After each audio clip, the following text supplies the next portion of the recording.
Assalomu alaykum o'rtoqlar. Bugun 6-mart va haftaning 5-kuni juma. Bir pasda haftaning oxirgi kuniga yetib keldik va bugun iqtisodiy kalendarda asosiy kun va buni sizlar bilan tanishtirib o'tmoqchiman. Bugun Yevrosoyuz bo'yicha VVP bu iqtisodiy ko'rsatkichi Yevropani iqtisodiy holati qay darajada o'sib boryapti. Ana shuni ko'rsatadigan ko'rsatkich e'lon qilinishi kerak. Prognozlarga qaraganda biroz pasayishligi kutilyapti-ku, lekin agar pasaysa bu negativ fon yaratadi. Yevro uchun agar pasaymasa o'z holida chiqadigan bo'lsa, ya'ni o'tgan safar o'zi VVP 1.4, hozir 1.3 chiqishligi kutilyapti aslida. Mabodo 1.4 ni o'zida qoladigan bo'lsa ham bu yevro uchun bir tomondan ijobiy fon bo'ladi. Nima uchun deydigan bo'lsak, o'rtoqlar, yevro albatta bu yerda rag'batlanadi, chunki kutilma 1.3 ga moslashib, narxga kirib bo'lganligi uchun. Demak, undan tashqari non-farm o'rtoqlar mana shunaqa yoziladi. Inglizchasida non-farm payrolls deb yoziladi, o'zi aslida bu yerda mana shunday yoziladi ruschalab. Bu O'zbekiston vaqti bo'yicha 6:30 ga, bu esa 15:00 ga to'g'ri kelyapti. Mana bu vaqtlar GMT 0 bo'yicha berilgan. O'zingizni GMTingizni qo'shib olib, vaqtini chiqarib olasiz, qaysi davlatdan bo'lsangiz. Bu yerda o'rtoqlar объем различных продаж bu ham juda muhim. Ikkalasi bir vaqtni o'zidaligi menda chalkashlik tug'diradi. Non-farm bo'yicha mana fikrim qanday? Kechagi ishsizlik nafaqasi uchun arizalar zo'r chiqdi o'rtoqlar. To'g'risi 213 ming chiqdi, oldin 212 ming edi. To'g'ri o'rtoqlar, mingdagi ko'p, to'g'rimi o'tgan haftaga nisbatan, lekin kutilma 215 edi. 215 dan ko'ra kam-ku bozor ishtirokchilari kutgandan. Men bugun non-farm bo'yicha nimani kutyapman o'rtoqlar? Non-farm hisobotida butun dunyo kutyaptiki, juda ham kam bo'sh ish o'rinlari yaratiladi. Menga EDP yaxshigina signal berib bo'ldi. Menga mana shu ishsizlik nafaqalari uchun arizalar hammasi zo'r signal berib bo'ldi. Qisqa qilib aytganda, men bugun ishsizlik darajasini birozgina pasayishligini kutyapman. Ya'ni hozirgi 4.3% dan biroz pasayib 4.2 ga ishsizlik darajasi tushadi. Eng kami 4.2 ga ishsizlik tushadi. Bu dollar uchun buy beradi. Tilla uchun sell berish ehtimolligi yuqori. Va undan tashqari mana shu non-farm hisobotida bandlik 58 ming bo'ladi deb prognoz qilinyapti. O'tgan safar 130 ming edi o'rtoqlar. Hozir 58 ming bo'ladi deb prognoz qilinyapti. Kamida 90-100 ehtimoli bor va men ehtimolligim yuqori. Ish bozori sovimagan deb hisoblayman. To'g'ri, men hozir gapirib beraman bu haqda. Iqtisodiy kalendarni yopgandan keyin bir ikkita masalalar bor ish bozoriga to'xtaladigan. Lekin ish bozori bo'yicha mana bugun prognozim ishsizlik darajasi 4.2 va yangi mana shu bandlik 90-100 atrofida ko'p chiqadi, qisqa qilib aytganda kutilmadan ko'ra ko'p chiqadi o'rtoqlar. Ishoninglar, deyolmayman-ku, bu men tahlilim. Chunki bozor ishtirokchilari adashmaganida bozorda volatillik, bozorda likvidlik paydo bo'lmasdi, bozorda harakat bo'lmasdi-da. Bozor umuman bo'lmasdi. Bozordagi mana shu tahlillar, kutilmalar o'zini oqlamaganligi uchun kutilmalar narxlanadi va kutilmalar o'zini oqlamagandan keyin bozor qarama-qarshi yo'nalish yoki yana boshqa impulslarga sababchi bo'ladi-da. Bozor ishtirokchilari, analitiklar ham xato qiladi. Agar xato qilmaganida bozor bo'lmas edi, mavjud bo'lmasdi. Shu qatorda men o'zimni tahlilimdan boshqa tahliliga to'g'risi ishonmayman fundamental bo'yicha. Va shu bo'yicha men o'zim bugun ishsizlik nafaqasi uchun arizalarni ham inobatga oladigan bo'lsam, общий hammasi zo'r chiqib keldi shu kungacha. Ish bozori, EDPlar hammasi zo'r chiqdi deb hisoblayman va men uchun bu yomon holat emas. Ya'ni non-farm yaxshi chiqadi, tilla esa pastga ketadi degan kutilmam bor. Tillaga to'xtaling deysizlar-ku. Kutilma bu. Men ana shu vaqtda selga ochinglar demayman. Hech qanaqa bu sizlarni tatbiq qilish emas, prosta bozorni fundamental tahlili, mana shunday tahlil qilindi. Bozor ishtirokchilari ham shuni kutyapti-ku aslida, lekin o'rtoqlar nima ham deymiz? Mana shunaqa объем различных продаж o'rtoqlar, bu biroz kamayishligi biroz negativ fon yaratadi. Chunki ikkita yangilik bir vaqtni o'ziga to'g'ri kelyapti-da. O'zi men bu bilaman, deyarli bitta yangilik ishsizlik darajasi o'zgarsa, bu ko'p bo'lsa, lekin birini bir teskari tortib ketadigan yangilik ikkalasi ham. No, bitta yangilik deysa ham bo'ladi, BLS tomonidan e'lon qilinadi. Bu yerda o'rtoqlar mana uchun juda ham muhim. Nima uchun? Chunki bu chakana savdo ma'lumotlarida, ya'ni bu yerda misol uchun onlayn do'konlardan savdolar, Walmart deymizmi, Amazon deymizmi, odamlar xarajat qilish qobiliyati. Hozir ko'pchilik onlayn do'konlar savdosidan foydalanadi-ku. Men shaxsan misol uchun nimadir topmoqchi bo'lsam, yaxshisi onlayn do'konni ochaman. O'zimizda tarqalganlarni va o'shalardan savdo qilib sotib olaman. Yaxshisi tinchgina uyimgacha yetib keladi-da. Bozor yurishga menda toqat yo'q. Va ko'pchilik bu hozir endi rivojlangan mamlakatlarda ham bu juda ham rivojlangan. Shuning uchun agar bu hozir yuqori chiqadigan bo'lsa, odamlar xarid qilish qobiliyati bor va odamlar sotib olyapti, pul bor, iqtisodiyot yaxshi degan signalni beradi-da. Va bu nimaga olib keladi? FRSni, foiz stavkalarini oshirish sikliga o'tish ehtimolligini oshiradi. Shundoq ham inflyatsiya xavfi hozir juda yuqori bo'lib turibdi, energiya narxlarining ko'tarilganligi sababli. Shuning uchun ish bozori yangiligi va mana shu yangilik bugun dollarni kelajagini belgilaydi. Videoni qanaqadir qo'rqinchli nom bilan nomlamoqchiman, agar nimadir topa olsam yozaman. O'sha nom bilan nomlab qo'yaman. Chunki bugun juda ham muhim kun dollarni harakati uchun. Dollar hozir umumiy ko'tarilish yo'nalishida davom etyapti. Endi bozorga qaytaylik, ko'p gapirib kalendarni ochib. Dollar indeksi bo'yicha hozir nimalar kutilyapti? Tak, zonamiz yaxshi aktual ekan. Agar hozir yetib beradigan bo'lsa, mana shu chizig'ini joyini almashtirib qo'yaman degandim, o'zgartirmabman deb. Hayni yechamiz. Bemalol deb qarayman va mana bu hay ham tortadi, ungacha ham chiqib ketishimiz mumkin. 99 dan tepada harakatlanib, balki 100 ga yetib olishimiz mumkin. Bugungi hisobotlar yaxshi chiqadigan bo'lsa dollar bo'yicha. Lekin negativ fonlarga to'xtalib o'tishim kerak. Sudya qaror chiqargan, o'rtoqlar, Trampning ma'muriyati o'tgan oy sud tomonidan haqiqiy emas deb topilgan Tramp bojlaridan yig'ilgan 130 milliardni bundan ortiq to'g'rig'i qaytarishni boshlashga majbur qildi sud. Endi bu yerda nima bo'lyapti? Bu dollar uchun negativ fon yaratadi. Marhabo, marhamat, qanaqa aytiladi? Pasayapmiz. Va undan tashqari ham bir ikki negativ fonlar va ularga ham to'xtalmoqchiman. Lekin asosan bu yerda katta puli o'zi 200 milliardga yaqin edi. 170 qanchadir edi. Oxirgi marta statistikaga qaraganimda bu hozir 130 dan biroz oshiqroq deyilyapti. Nima uchun? Chunki bu yerda ba'zi bojlar qonuniy, hammasini ham bekor qilganligi yo'q. Ba'zilari haqiqatan mantiqan to'g'ri va mana shu xavfsizlik bir nima degan qonun asosida qo'ygan naloglari aslida haqiqatga yaqin bo'lganligi uchun ularni Oliy sud bekor qilmagan. Shuning uchun to'liq hamma summani qaytarmaydi. Agar summa katta edi-ku deyotganlar bo'lsa, mana shu narsani informatsiyani berib o'tmoqchiman. Morgan Stanley, bu ham endi katta mana shu iqtisodiy maslahatchi deymizmi, hedge fond deymizmi? Ularni hozir ommaviy qarashlari bo'yicha hozir bozorda o'ylashyaptiki, ish bozorini sun'iy intellektlarga o'tkazayotganligi uchun ular ham o'zining xodimlarini ommaviy qisqartirishni boshlashligini aytyapti va yaqinda bo'ladi. Ommaviy ishdan bo'shatadi ishchilarni. Sun'iy intellektlar, bilmadim, o'sha sun'iy intellektlar bu iqtisodiyot sohasida yaxshi natija hali berib ko'rsatmasa kerak. Agar o'zingizni shaxsiy sun'iy intellektingizni yaratmasangiz, ko'p sun'iy intellektlarda siz bilmagan cheklovlar bo'lishi aniq. Chunki agar bu narsa ochiqchasiga chiqsa, sun'iy intellektlar bozorda o'rtoqlar bozorligi qolmaydi, yuragini sug'urib oladi, jigarini sug'urib oladi bozorni. Shuning uchun bu yerda nima qilishimiz mumkin? Sun'iy intellektlardan hech xavotir olmaylik, lekin ishchilarni qisqarishiga sabab bo'lyapti va men aytgan narsa o'sha sekin-sekin bo'lyapti. AQShda Marshall Farm yaxshi chiqar, o'sha sekin keyingilari yomon chiqishni boshlaydi va AQSh o'sha bu ish bozoriga unchalik e'tibor qaratmay ham qo'yadi. Keyinchalik ko'rasizlar. Bu meni tahlilim edi. Bir vaqtlar aytdim, kim esida bo'lsa esimda deb yozib qoldiring kommentariyada. Chunki ish bozorini hozir sun'iy intellektlar o'zi qamrab olayotganligi bu nafaqat hozir Morgan Stanley'da bo'lyapti va Oracle'da ham bo'lyapti. Oracle ham ma'lumotlar markazidagi mana shu xarajatlar operativga oshib ketdi, bildinglar. Mana shu prosessorlar narxi oshib boryapti chiplarda. O'sha oshganlik sababli minglab ish o'rinlarini qisqartirishni rejalashtirayotganligi ham bu ham albatta AQShda yana bir necha minglab balki ishsizlik nafaqasi uchun arizalar oshishligi, ish bozori zaiflashuvi mana shularga olib keladi. Xo'p, alyuminiyda savdo qiladiganlarga JP Morgan prognoz berdi. Agar yaqin sharqdagi mojaro cho'zilib ketsa, cho'zilishi aniq, cho'zilib ketsa, alyuminiy narxi 4000 dollargacha ko'tarilishi mumkin ekan. Trampning aytishicha bo'yicha yaqin sharq kelishuvga harakat qilibdi ekanda, Tramp yo'q, o'zi kech debdi ekan. Bilmadim, bu qanchalik haqiqat, lekin yaqin sharqning o'zining ma'lumotlariga qaraganda, yo'q, ular kelishuvga ular ham kech deb aytayapti, nabarot. Endi kech kelishuv bo'lmaydi deyapti-da va bu holat davomiy bo'ladi, o'rtoqlar. Shuning uchun men imkon qadar sizlarga umumiy adabiy gapirishga harakat qilaman. Mana shu bo'yicha bir marta negativ komment olgandik. Men baribir o'zimni gapiradigan holatimga qaytib qoladi ba'zi gaplarim, shuning uchun ming bor uzr bo'yicha o'rtoqlar. Imkon qadar hammamiz meni tushunamiz, to'g'rimi? Men tushuntirib gapirishga harakat qilaman.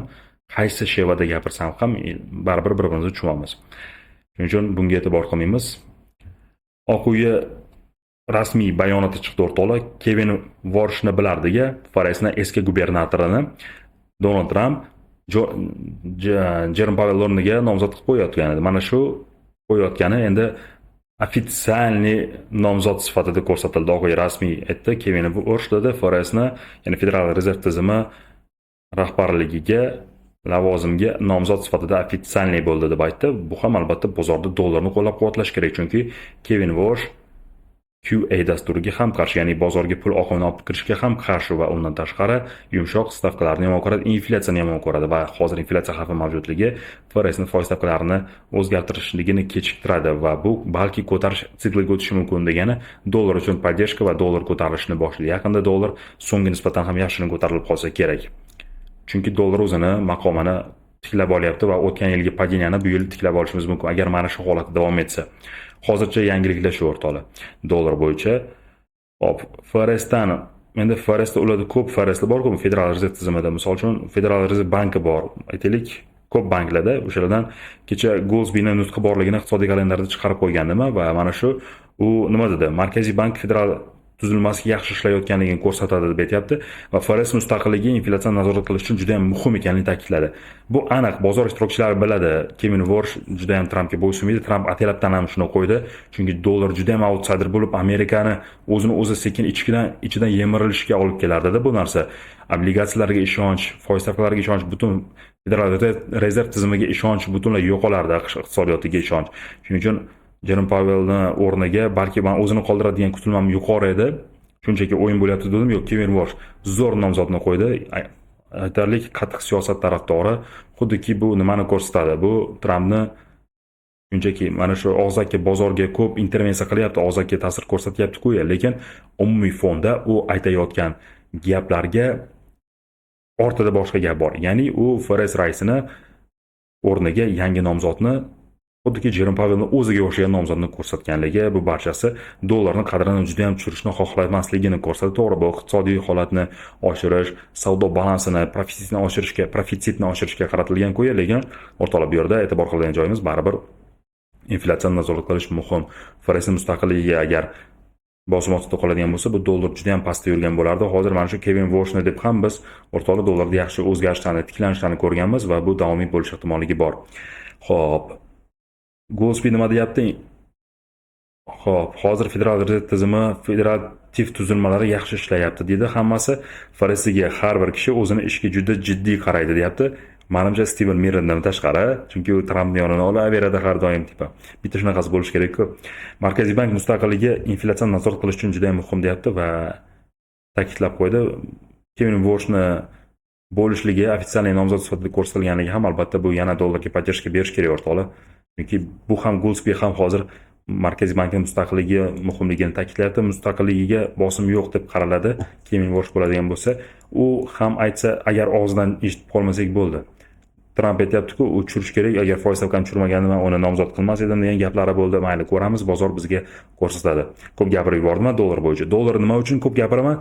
Yana ta'kidlayman o'rtoqlar, dollarni ko'p gapirishim, yevro dollarga ham, funt dollarga ham, neftga ham, yapon yenasiga ham, tillaga ham, asosan tillaning savdogarlariga, Kanada dollari, Avstraliya dollari, Shveysariya frank hammasiga ta'sir ko'rsatadi, chunki bular dollar bilan bog'liq. Dollarning yo'nalishi, dollar kuchaysa qolganlar pasayadi. Buni bilasiz. Demak, yevro dollar juftligi qana nima bo'lyapti? Lagartning nutqi bor, bugun o'rtoqlar uni ko'rsatmaman. VVP bor. VVP pasayishligi ehtimolligi bor. Yevro dollar sekin pastga harakatni ko'rsatib bo'ladi. Men VVPsiga ishonmayman, Yevropani biroz zaiflashi mumkin. Iqtisodiy holati sal zaiflashgan deb qarayman va pastga o'rtoqlar. Yangilikdan keyin yana ko'ramiz. Yangilikgacha savdo qilish, undan keyin vaqtni o'tkazib, bayonnomalar bo'lishi, Lagarde nutqlariga e'tibor berib, undan keyin yana savdo qilishni tavsiya qilgan bo'lardim. Xo'p, lekin yana bitta narsaga e'tibor qilinglar. Protokolda e'lon qilinishi kerak. Buni ham iqtisodiy kalendarda chiqarib ko'rsatib berdim va Yevropa markaziy bankining protokolida oxirgi hisobotda nima deyapti? Siyosatchilarning gapi bo'yicha foiz stavkasini o'zgartirmaslik qarori muhim va to'g'ri, bu ko'tarib beryapti, lekin bozor bitta narsani inobatga olmadi hali. Bozor inobatga oladigan narsa yig'ilish, mana shu Yaqin Sharqdagi AQSh bilan keskin ziddiyat boshlanishidan oldin bo'lgan. Shuni inobatga olinglar. Hozir bu mojarolar iqtisodiy prognozni 100 talik o'zgartiradi va ayniqsa energiya importiga juda ham bog'liq bo'lgan Yevropa uchun bu juda ham qattiq udar bo'ladi iqtisodiy holatiga va yevro вообще outsider o'rtoqlar. Yevro pasayishga majbur. Mana shu inqiroz deymizmi, neftdagi mana shu taqchillik deymizmi, mana shu hisobiga yevro iqtisodiyoti zaiflashadi o'rtoqlar. Uchun biz hozir GDPga qaraymiz-ku, bu 2025-yil oxirgi choragi uchun GDP ma'lumotlari, lekin asosan biz baribir hozir 2025-ni oxirgi choragi GDPsini ko'ryapmiz-ku. Yaqin Sharqdagi mojarodan oldingi holatni ko'ryapmiz, shuning uchun yaxshi chiqishi ham mumkin. Kutaylik, bozor bergan statistikalarga qarab yana yo'nalishni aniqlaymiz. Hozircha outsider. Bozor inobatga olish kerak mana shu narsalarni. Fond dollar o'rtali nimalar bo'lib ketdi. Xo'p, fond dollar bizda zonadan fond dollar atkab beradigan bo'lsa ham, yevro dollar ham tasdiqsiz pastga harakatni berishi mumkin. Neft bo'yicha chizib yuboribman. 1000 barobar o'rtali bu neftni chizib qo'yibman. Fond dollar bo'yicha chizamiz. Fond dollar bo'yicha hozir likvidlanib bu yetsa ham balki magnet zona tortadi, yo'q noma'lum. Qayerga borsa ham o'rtali fond dollarga istalga paysa qarash kerak hozirchalik. Chunki Buyuk Britaniya hozir bunchalik iqtisodiy ko'rsatkichlar bermayapti, yangiliklarga boy emas kalendarimiz va asosan biz Buyuk Britaniyani foiz stavkalarini tushiradi degan holatini kutayotganligimiz uchun biz silga qarayveramiz va dollarning kuchayishligi ehtimolligini ham baholab biz fond dollarni pastga qarayveramiz. Neftchi. Neft juda ham ko'tarilishga moyilligi bor, biroz pasaydi qo'ya, lekin baribir yana kuchayadi. 2020-yildan beri eng katta kunlik o'sish bu 8,5% ni ko'rsatdi bir kun ichida neft va bu holatda yana ko'tarilishiga ehtimolligi mana shu Hormuz bo'g'ozida Yaqin Sharqni bayonotiga qaraganimizda u cheklab tashlamagan ekan, balki AQSh, Yevropa yana bir nechta davlatlarni kemalarga o'tishni taqiqlayapti. Bu albatta bizda neft bo'yicha baribir xavotirlar borligini, lekin Trampning gaplaricha Yaqin Sharqdagi ta'minot bo'yicha gapiryapti. Bu hozir sug'urtalash kemalarini xavfsizlikni ta'minlab o'tkazish nimadir masalalar ko'rib chiqyapti. Bu sal noaniqlik yaratadi. Baribir Hormuz bo'g'ozi 20% taxminan dunyo neftini tashli 20% o'tganligi uchun bu yerda biz yuqoriga qaraveramiz. Hozir Saudiya Arabistoni hozir taxminan neftini 2 hafta muddati bor ekan, zaxiralari to'lib ketish ehtimolligi bor va bozorda neft ortiqcha o'z aslida, lekin yetkazib berishda muammo bo'lyapti-da. Balki rasprodaja boshlanib ketishi ham mumkin. Neftda noaniqlik bor, o'rtoqlar. Aslida tegmagan ma'qul.